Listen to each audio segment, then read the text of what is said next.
시간 제가 먼저 묵상한 말씀을 함께 나누도록 하겠습니다. 질문 하나 하겠습니다. 여러분은 왜 기독인이 되셨습니까?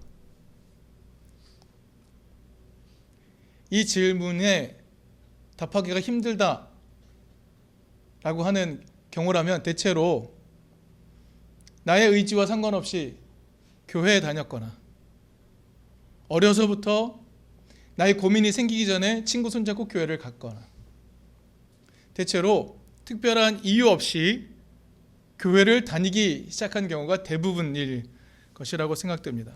그러나 이 시간 우리는 좀 진지하게 질문을 던져봅시다. 여러분은 왜 기독인이 되셨습니까? 여러분은 왜 기독인입니까? 우리 이든교회 공동체에는 아직 기독신앙에 다 동의하지 않는 분도 계십니다. 그러나 대체로 우리는 스스로를 기독인이라고 여깁니다. 그런데 솔직하게 이 질문을 우리에게 던져보면 우리는 왜라는 질문 없이 기독인으로 살고 있구나라는 것을 우리는 깨닫게 됩니다. 그런데 한번 진지하게 질문해 봅시다. 왜 기독인이 되고자 하는가라는 질문이 있는가 없는가 하는 것은요, 기독인으로서의 정체성을 갖고 있는가 하는 것에 매우 큰 영향을 끼치게 됩니다. 나는 왜 기독인인가? 우리 교회는 다른 종교들을 다 존중합니다. 하지만 우리는 특별히 기독교를 따르는 기독인으로 살기 위해 이든교회에 모여 있습니다. 왜? 우리는 바로 이 이유를 확인해 보는 것, 이것이 우리는 매우 중요하다는 사실을 우리는 조금 더 깨달을 수가 있습니다. 지난번 설교 때도 나누었습니다. 마커스 보그라는 신학자, 날카롭게 역사적 예수가 말했던 것이 무엇인지를 추적했던 그 신학자는 이런 질문을 독자들에게 던졌습니다. 기독인이 된다는 것은 무엇을 뜻하는가? 기독인이 된다는 게 무엇을 의미하는가? 이 질문을 던집니다. 이 질문과 왜 기독인인가 하는 질문은 같은 질문처럼 들립니다. 마커스 보그는 기독인이 된다는 것은 어떤 의미인가를 알려면 예수를 이해해야 한다고 말합니다. 그래서 그는 철저하게 예수를 찾아갔던 것이죠. 예수는 어떤 존재였는가? 예수는 왜 그런 말을 했는가? 예수는 어떤 존재였는가? 그래서 그는 철저하게 추적해 갔던 것입니다. 그래서 예수가 우리 각자에게 어떤 초청의 메시지를 보내고 있는지, 우리를 어떤 삶으로 초청하고 있는지, 예수가 살았던 세상 절망의 세상이었죠. 오늘 우리의 삶보다 더 숨 쉴 수 없을 만큼 압박을 당하는 세상이었을 겁니다. 그런 절망의 세상을 살지만 우리는 어떤 희망을 가져야 하는지 예수는 보여주었던 것이죠. 그리고 그 힘이 어디서 오는 것인지, 그 예수를 알기 위해 노력했습니다. 그리고 그 예수를 이해해야 오늘날의 기독인이 된다는 것의 의미, 왜 기독인인가 하는 것에 대한 질문에 답을 하며 살 수 있다 라고 우리를 초청했던 것이죠. 그런 관점에서 오늘 본문을 한번 살펴보려고 합니다.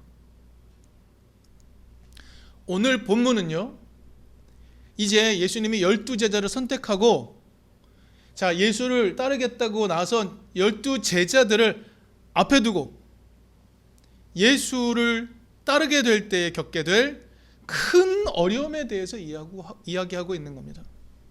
이제 예수를 따르겠다고 나섰는데 그들을 앞에 두고 예수의 길을, 내가 깨달은 이 길을 가게 될 때 너희들이 겪게 될 두려움의 일들에 대해서 알려주는 거죠. 먼저 오늘 본문에 읽었던 본문의 4절에서 7절, 어떤 내용입니까?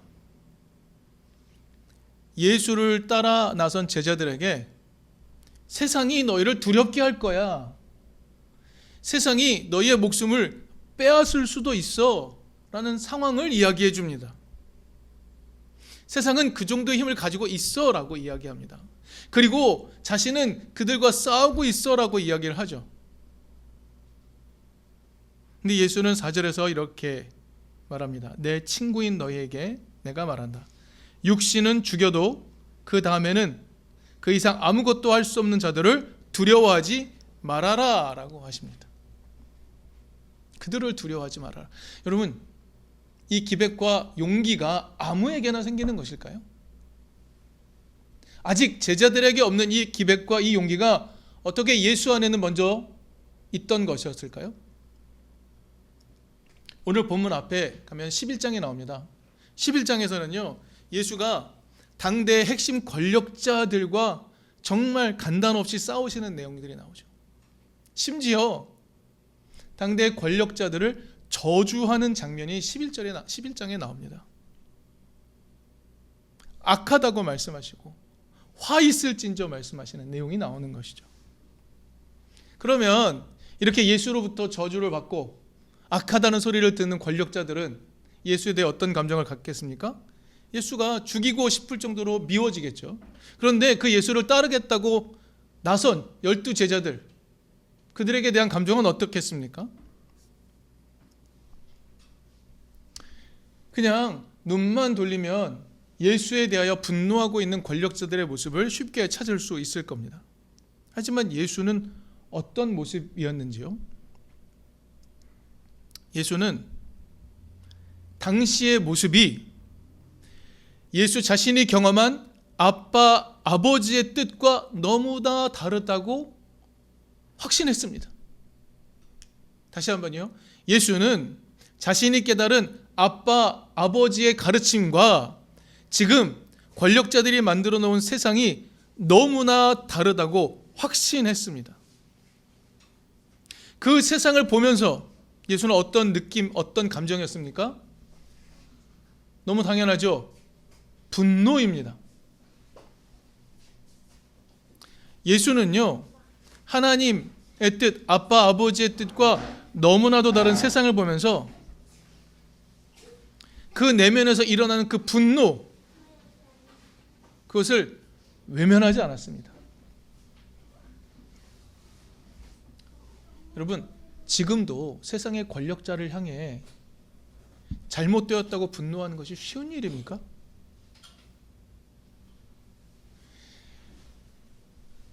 우리나라 정치 현실을 보면 어떤 정부인지에 따라 지도자를 정말 껌 씹듯이 씹으며 욕을 할 수 있는 시대도 있지만 어떤 지도자에게는 분노에 찬 욕 하나 내뱉는 것이 마치 큰 죄를 저지르는 것처럼 만드는 세상도 있죠. 권력자에 대해서 분노하는 것은 숨기고 감추는 것이 지혜라고 말하는 것, 그것이 세상 이치입니다. 그러나 예수는 숨기지 않죠. 여러분, 예수는요, 아버지를 완전히 깨달았기 때문에 분노를 멈추지 않았습니다. 내면에 일어나고 있는 분노를 감추지 않았습니다.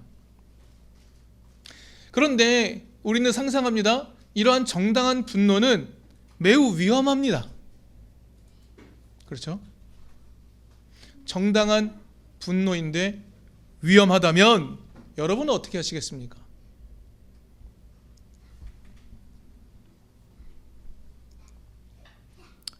여러분, 예수는 어떻게 이렇게 용감한 행동을 할 수 있었던 것일까요?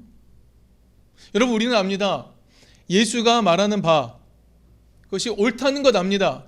예수가 말씀하시는 아버지의 뜻, 그것이 옳다는 것을 압니다. 그러나 그 기준을 갖고 세상을 봤을 때 잘못되어 있는 것, 그 때문에 일어나는 분노가 있을지라도 우리는 그것을 애써 외면하며 숨기며 살죠.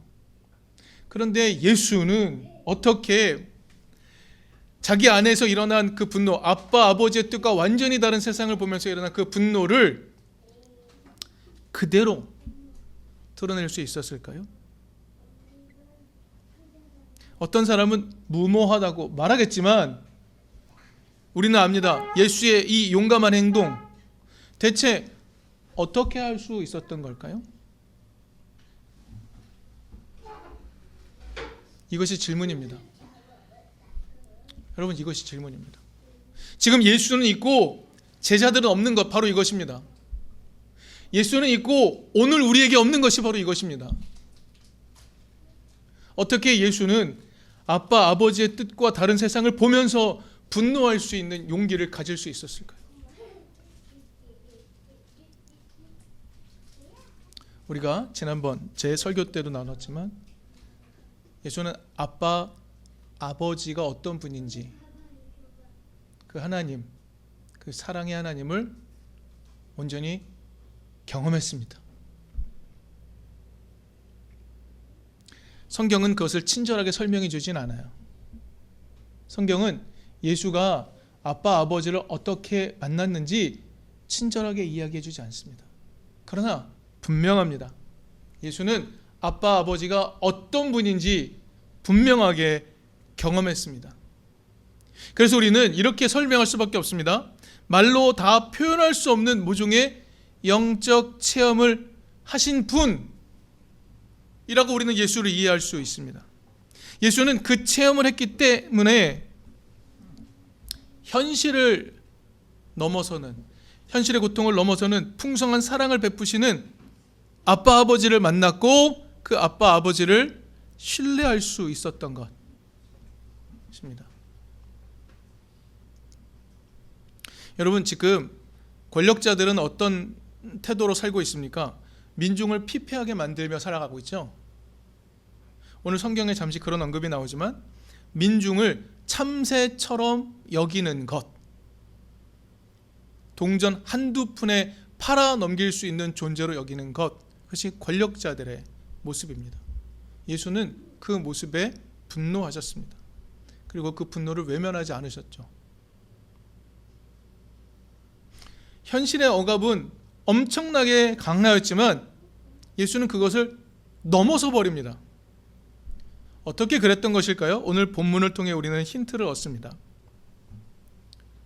예수는 아빠 아버지를 만났고 그 아빠 아버지가 마침내 베풀어 주실 피안, 이 세상이 아니라면 다음 세상에서라도 베풀어 주실 그 하나님 나라, 그 평화의 나라의 피안을 보는 그 힘이 있었기 때문입니다. 그것이 연동되어 있었기 때문입니다. 오늘 내가 고난을 당할 수 있지만, 심지어는 죽음을 당할 수 있지만 반드시 하나님께서 나에게 귀하고 아름다운 사랑의 나라를 주실 것이다 라는 그 피안을 보는 힘과 연동이 되어 있었기 때문입니다. 여러분, 이것을 우리는 천국과 지옥이라는 말로 설명하지 않겠습니다. 예수를 믿으면 천국 가고 예수를 믿지 않으면 지옥 간다는 말로 설명하지 않습니다. 여러분, 하나님 나라에 대한, 그 풍성한 하나님 나라에 대한 신뢰와 사랑이 있기에 오늘 현실의 두려움 앞에서도 용감하게 나설 수 있었던 것이죠. 한국 기독교의 여러 역사적 기록 가운데 기독인들이 신사참배를 거절합니다. 천황을 향한 절하는 걸 거절하지요. 근데 일본 순사들이 잡아갑니다. 너희는 왜 절을 하지 않느냐? 아무리 천황이 높다 할지라도 창조주이신 하나님보다 높을 수 없다. 그래서 우리는 하나님을 섬기기로 했기 때문에 천황을 섬길 수 없다. 절하지 않으면 목숨을 잃을 것이 분명함에도 불구하고 그들은 그런 고백을 했습니다. 왜 그랬을까요? 무엇이 있었기 때문일까요? 그들은 현실이 아니라면 다음 세상에서라도 반드시 나를 사랑으로 품어주실 하나님에 대한 신뢰가 있었기 때문입니다. 피안에 대한 신뢰는 오늘 우리에게 용기를 주는 힘과 연동이 됩니다. 오늘 우리가 사는 삶은 절망으로 가득 차 있지만 하나님이 반드시 나에게 주실 그 아름다운 하나님 나라, 아빠 아버지의 하나님 나라를 우리가 신뢰한다면 오늘 우리는 절망의 시대 가운데 용기를 낼 수가 있는 것이죠. 하지만 그렇다고 여러분, 피안의 세계에 대한 신뢰가 있어야만 이 시대에 용기를 낼 수 있는 것은 아닙니다. 그렇죠? 1년이 다 되어갑니다. 작년 12월 3일 계엄 시기에 국회 앞에 모였던 사람들, 계엄의 시대가 어떤 시대였던지 아는 사람들, 목숨을 걸고 거기 갔던 겁니다. 하지만 그들이 모두 기독인이었던 것은 아닙니다.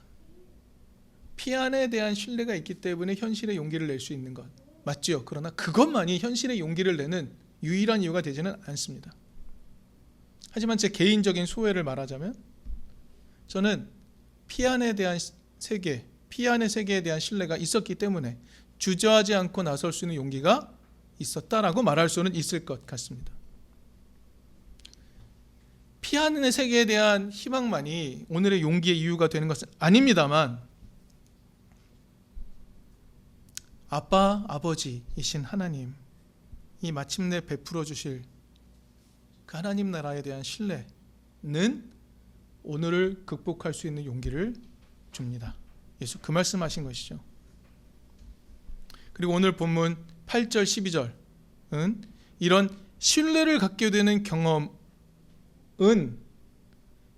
성령 체험이다라고 말합니다. 여러분 이런 질문 많이 교회를 오래 다니신 분들은 받으셨을 거예요. 성령 세례 받으셨습니까? 불 받으셨습니까? 이 말을 들으면 어떤 느낌이 드십니까? 우리는 교회 생활을 오래 했기 때문에 이 질문들이 어색함에도 불구하고 그런 척 하기도 했었고요. 때로는 진짜 그런 경험을 모종의 가슴이 뜨거워지는 경험을 하나님, 그러니까 성령 체험이라고 이해하며 살았던 것도 분명합니다. 그 누구도 성령 체험이, 성령 충만이 무엇인지 잘 설명해 주지 않았습니다. 그런데 웃긴 것, 성령을 마치 부릴 수 있는 존재처럼 이야기하는 목회자들, 이러한 오해를 불러일으켰던 그 수많은 설교들, 그 수많은 이해들, 그것이 우리 가운데 누적이 되어 있기 때문에 여러분 성령을 체험하셨습니까? 라는 질문을 던질 때 우리는 갈등하게 되죠. 나에게는 있었는가? 과연 이것이 성령 체험인가? 나는 성령을 경험한 것인가? 성령을 통하여 거듭났는가? 이런 질문을 우리는 계속 던질 수밖에 없는 겁니다. 이제 우리 성경을 통해 좀 추적해 보도록 합시다. 여러분 복음서는요 사도행전에서 일어난 성령 강림 사건이 일어난 이후에 기록된 것들입니다. 맞죠? 그렇죠? 복음서, 예수의 이야기를 담고 있지만 복음서의 기록은 사도행전에서 일어난 성령 강림 사건이 일어난 이후에 기록된 것들이라는 사실, 그래서 우리는 먼저 기억할 필요가 있습니다. 그러면 사도행전에서 일어난 그 성령 강림 사건이 일으킨 변화는 무엇입니까? 여러분 성령이 제자들 가운데 임재하자마자 그것을 불로 설명하기도 했고 불의하다고 설명하기도 했고 비둘기라고 설명하기도 했고 방언이라고 설명하기도 했습니다. 성령 강림 사건이 일으킨 변화는 무엇입니까? 무슨 변화가 일어났죠? 예수의 사역과 예수의 길에 대해서 관심이 전혀 없었기에 마지막 순간까지 예수님 저 높은 곳으로 세워주세요. 예수님 가는 길 저도 갈 수 있어요. 예수님의 십자가의 의미를 조금도 깨닫지 못했던 제자들이 성령 강림 후에 어떻게 변합니까? 예수의 삶을 이해하게 되었습니다. 예수가 왜 그렇게 살았는지 이해하게 되었고 예수의 죽음의 의미가 무엇인지 이해하게 되었고 예수는 왜 그 길을 걸어갈 용기를 가졌는지 경험하게 되었습니다. 그래서 제자들도 겁이 없어지죠. 제자들도 예수의 길을 걷기 시작합니다. 여러분 예수의 길을 걸으면 어떻게 됩니까? 당대 권력자들이 어떻게 했습니까? 죽였습니다. 그런데 성령을 경험한 이후에 제자들은 예수의 길을 똑같이 걸어갑니다. 겁이 없어집니다. 용기가 샘솟게 됩니다. 대체 어떤 경험이 이런 일들을 만들어낸 것일까요?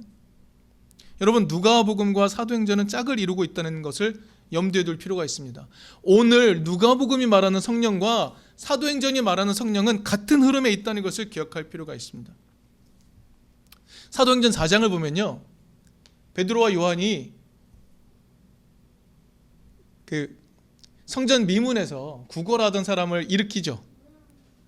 금과 은은 내게 없거니와 내게 있는 것으로 내게 주노니 곧 예수의 그리스도의 이름으로 일어나 걸으라 했다는 이유 때문에 공의회에 잡혀갑니다. 그리고 여러분 공의회가 어떤 겁니까? 국정감사 뭐 이런 비슷한 느낌일 수 있겠습니다. 그 자리에 가서 베드로와 요한은 예수가 한 말을 그대로 합니다.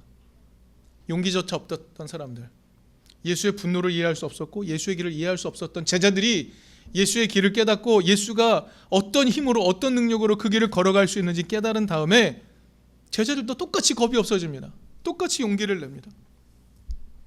이들이 너무 세니까요, 공의회의 권력자들이 어떤 합의를 하냐면 이 사람들 입만 좀 먼저 막읍시다. 이 사람들 먼저 이런 말을 더 이상 사람들 앞에서 하지 못하게 합시다 라고 회의에 결정하고 이렇게 말합니다. 4장 18절에서 이렇게 말해요. 제자들에게 말합니다. 절대로 예수의 이름으로 말하지도 말고 가르치지도 말라라고 명령을 하죠. 베드로와 요한이 어떻게 합니까? 4장 19절 20절에서 뭐라고 말합니까? 그들이 하는 말이 이겁니다. 하나님의 말씀을 듣는 것보다 당신들의 말을 듣는 것이 하나님 보시기에 옳은 일인가 판단해 보십시오. 우리는 보고 들은 것을 말하지 않을 수 없습니다.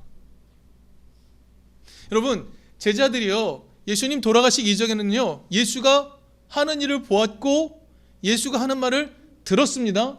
그러나 그들은 세상을 향해 예수처럼 외칠 용기가 없었죠. 그런데 성령 강림 이후에 제자들이 똑같이 말합니다. 우리는 예수를 통해 보고 들은 것을 말하지 않을 수 없습니다.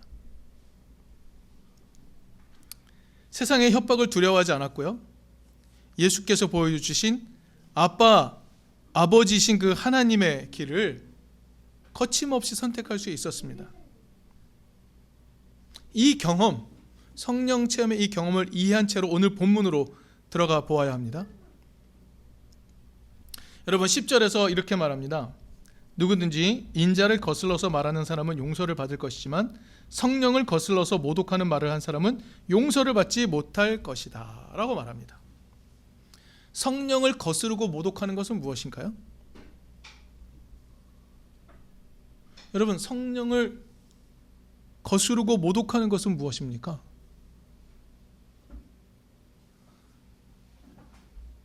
이단의 수장들이 자기들을 성령이라고 말하고 자기들을 보혜사라고 말하고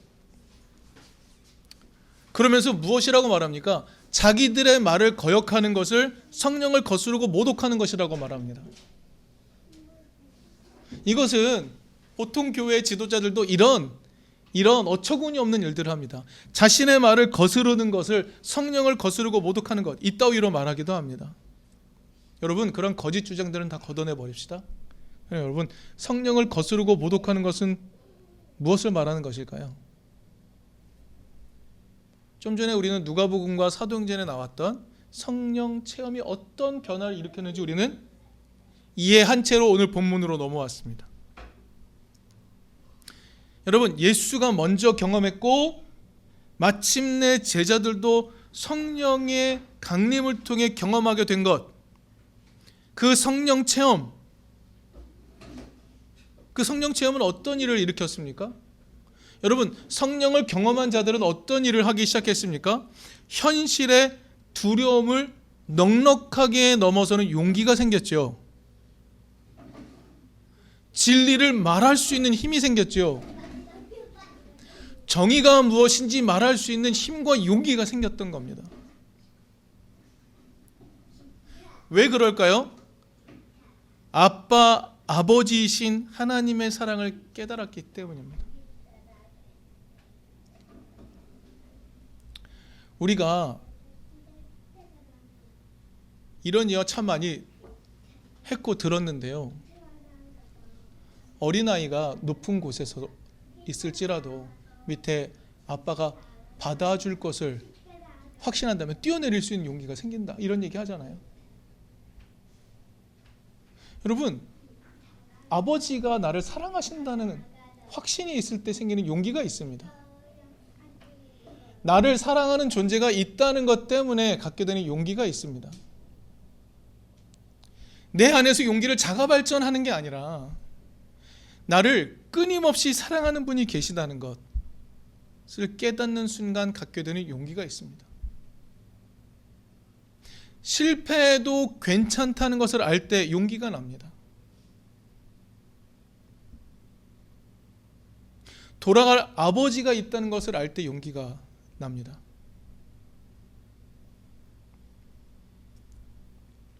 예수는 그 아버지를 경험하고 깨달았고, 그래서 예수는 용기를 낼 수 있었던 반면 제자들은 그렇지 못했죠. 하지만 제자들도 성령 강림 후에 변화를 일으키게 됩니다. 여러분, 제2 성경, 헬라어 성경, 신약 성경은 계속해서 제자들이 이 이후에 역동을 불러일으키는 그 사건의 중심에 성령이 있다고 계속 말합니다. 영의 일들이 그 일을 했다라고 말합니다. 제자들이 계속해서 두려움에 직면하게 되죠. 그런데 그것들을 돌파할 수 있는 놀라운 변화는 성령 체험의 결과라고 언급합니다. 여러분, 성령 체험이 무엇이라고 말할 수 있겠습니까? 여러분, 이제 우리가 좀 질문에 답을 해봅시다. 성령 체험은 뭔가요? 무엇이 성령 체험인가요? 무엇이 영의 체험인가요? 아빠, 아버지의 사랑을 깨닫는 것.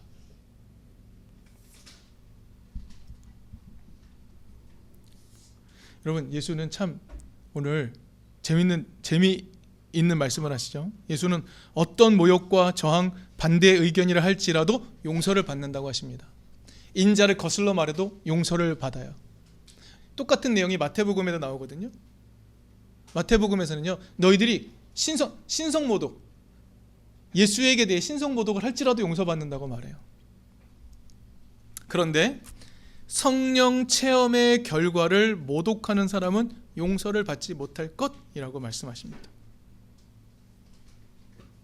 오늘 보면 성령은 어떤 일을 또 하시죠? 회당과 통치자와 권력자들 앞에 끌려갈 때 너희들 아무런 두려움 없이 어떤 말을 해야 할지도 알려주신다라고, 용기를 주신다라고 말합니다. 여러분, 예수는요, 성령 체험을 어떤 신비적인 몽환적인 체험하는 것으로 설명하지 않습니다. 그것을 말하는 게 아니에요. 우리가 기도를 막 해서 우리를 몽환적인 상태로 만들어서 신접하는 것을 성령 체험이라고 말하지 않습니다.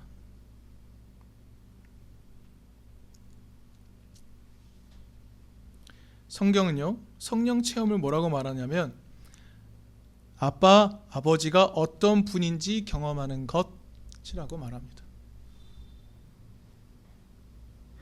여러분, 성령 체험은 몽환적인 체험이 아니고요, 아빠, 아버지가 어떤 분이신지를 경험하는 것이라고 알려주고 있습니다. 여러분, 아빠, 아버지가 하시는 가장 중요한 일이 무엇입니까? 사랑입니다. 그것을 깨닫는 것이 영적 체험, 성령 체험인 것입니다. 오늘 우리는 오후에 사막의 지혜 1장을 나눕니다. 거기 이런 내용들이 나옵니다. 자기 자신에 대해 직면하고 끊임없이 하나님을 향해 정직하게 자신을 드러내는 것, 그렇게 하나님의 용서를 온전히 받아들이는 과정을 평생의 여정으로 삼는 것을 통해서 두려움에서 자유로워지는 것을 이야기합니다. 자기 자신을 직면하고 자기 자신을 하나님 앞에 온전히 드러내는 것, 그리고 하나님의 용서를 받아들이는 과정을 평생의 여정으로 삼는 것, 그것을 통해서 두려움에서 자유로워지는 것을 이야기합니다. 사막의 수도사들은 자신들이 얼마나 하나님의 사랑과 자비를, 하나님이 사랑과 자비로 자신들을 얼마나 깊이 받아들여 주셨는지를 고백합니다. 그리고 자신들도 하나님의 사랑이 필요하다는 사실을 성찰합니다. 자신들도 하나님의 사랑이 필요하다는 사실을 성찰해요. 이를 통해서 수도사들은 다른 사람이 흘리는 눈물, 그들이 가진 자기 혐오를 이해하기 시작했습니다. 우리가 배웠던 애니어그램 내용이 바로 이런 데서 출발한다고 이야기를 하죠.